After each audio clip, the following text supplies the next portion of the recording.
মায়েরা মিথ্যে কথা বলে। ছোটবেলায় যখন খেতে চাইতাম না, তখন মা বলতো ছেলে ধরারা দুষ্টু ছেলেদের ঝুলিতে তুলে নিয়ে যায়।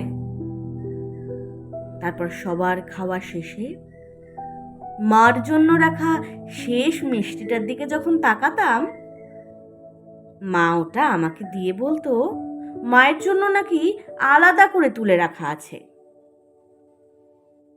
মায়েরা মিথ্যে কথা বলে।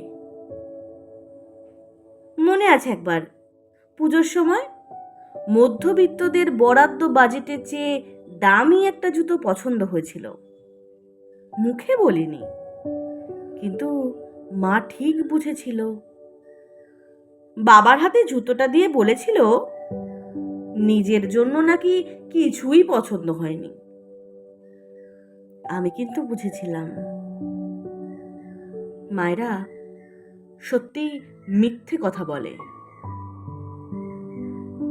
কাকতালীয় ভাবে আমার পরীক্ষার আগে মায়েরও নাকি ঘুম আসতো না, কিন্তু দেরি করে ওঠার লাক্সারি তো আর নেই।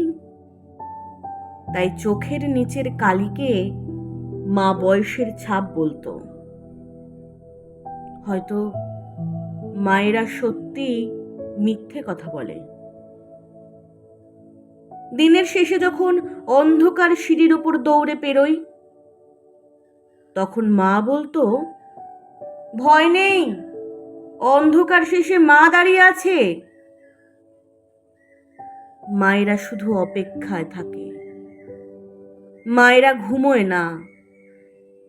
হয়তো মায়েরাই সবচেয়ে বেশি মিথ্যে কথা বলে।